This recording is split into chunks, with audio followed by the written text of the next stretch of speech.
Olá, seja bem-vindo a mais um vídeo aqui no canal Ouvido Mágico. Antes de começar, eu quero pedir para que você, que ainda não é inscrito no canal, que por favor se inscreva. Além disso, já deixa aquele like para me ajudar. E também eu quero falar sobre o Apoia-se e o meu Pix.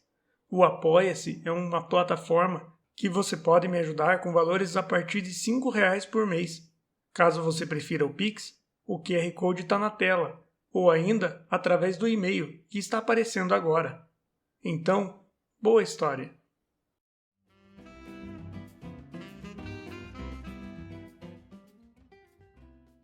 Ele e suas ideias, de Lima Barreto. Conheci-o no tempo em que trabalhava na Fonfon.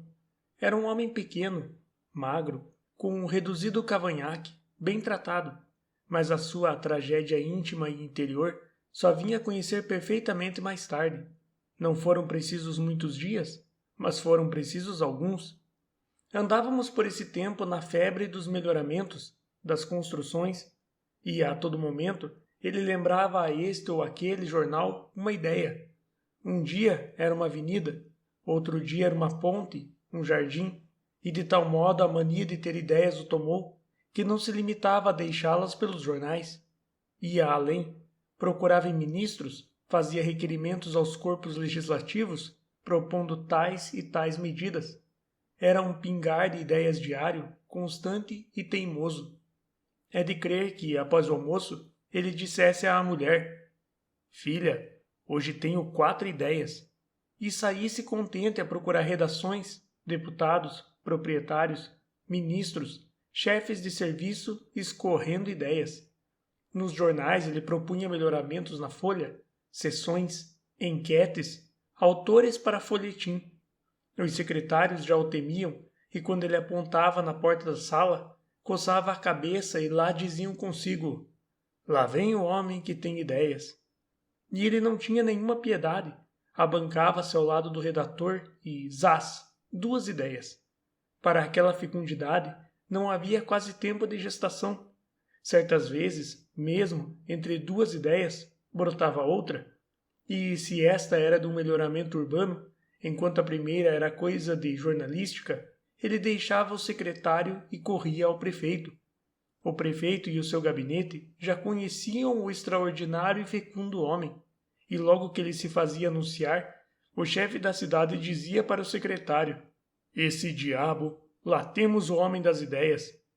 As suas ideias eram as mais disparatadas possíveis. Quase sempre eram inviáveis ou inúteis. Ele tinha viajado, de modo que queria ver no Rio todas as coisas soberbas do mundo: os jardins do Píncio, a Torre Eiffel, o túnel sobre o Tâmisa. E ao acudir-lhe, por exemplo, a ideia de desviar o Paraíba para a Baía de Guanabara, corria às nossas autoridades em engenharia e pedia o parecer delas. Ficaram os mesmos engenheiros atarantados, atordoados, apavorados, diante das extravagantes inutilidades do homenzinho. "Mas não se pode executar?" perguntava ele à menor objeção. Se tivesse resposta favorável, a sua fisionomia irradiava. Era de vê-lo nos momentos de concentração, ou senão quando expendia as suas cogitações. Tinha então uma poderosa beleza que empolgava e a tornava simpática.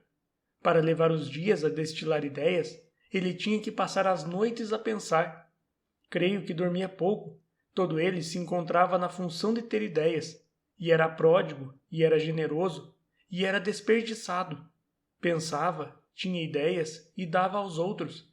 Em sua casa, a sua mania se propagara. A mulher, os filhos, os criados também tinham ideias. Quando lhe faltavam, recorria a eles. Uma vez o cozinheiro até lhe dera uma muito interessante, a dos bondes restaurantes, e ele correra logo à Light para lembrar a coisa. Ocasiões havia que ele ficava desolado, desesperado e aflito. Era quando não tinha nenhuma, e da família nada podia sacar. "Ah, Chiquinha", dizia ele, "hoje saio sem nenhuma ideia. Que vão dizer de mim? Estou desmoralizado." Quando, porém, lhe vinham muitas, que alegria, que regozijo! Amanhã ficava-lhe sorridente, cantarolava, arreliava. No bonde, logo ao encontrar o primeiro amigo, agitava a conversa e pespegava. Aurélio, se o prefeito quisesse, podia fazer um grande melhoramento. Qual é? Indagava o amigo. Estabelecer um imenso foco elétrico no alto do Corcovado. Devia, por isso, a iluminação da cidade ficar mais perfeita.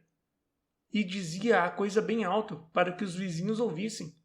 Após ter dito, observava uma por uma as fisionomias e tomava-lhes o espasmo pela admiração causada pelo arrojo de sua imaginação. Este homem singular, este homem que, no seu gênero, era um Edison ou Marconi, nunca foi apreciado. Os poderes públicos não tomaram na devida consideração os seus projetos. Os jornais não o apontavam à admiração do público. E ele vive hoje, triste, abandonado, desolado, em uma pequena cidade do interior.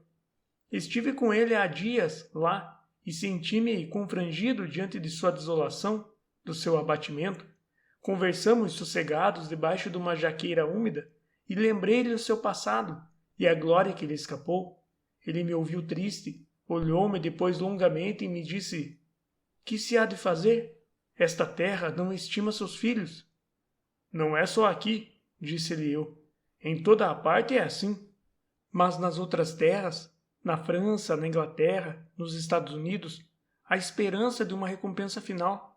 Mas, no Brasil, que nos pode sustentar na luta?"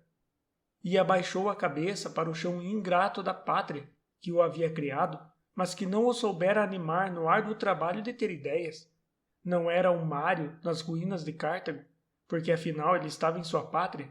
Era alguma coisa mais angustiosa, como que o próprio desalento em pessoa. Eu lhe respeitei a dor, fugi ao assunto e tivemos a conversar sobre umas várias e sem importância. Entardecia e o crepúsculo vinha lentamente, pondo nas coisas a sua poesia dolente e a sua deliquescência. Levantei-me para me despedir e ele veio até a porteira. Estivemos ainda parados a ver a imensa sebe de bambus curvados em nervuras de ogivas. Uma cigarra começou a estridular e os bambus agitaram-se em pouco a um leve vento. Despedi-me afinal, mas quando ia partir de vez, o homem me disse, de repente cheio de contentamento: "Acabo de ter uma ideia." "Qual é?" perguntei-lhe. "O aproveitamento do bambu para encanamento de água nas cidades. A economia e será uma fonte de renda para o Brasil." Olhei-o atento, nada lhe disse e segui devagar pela estrada em fora.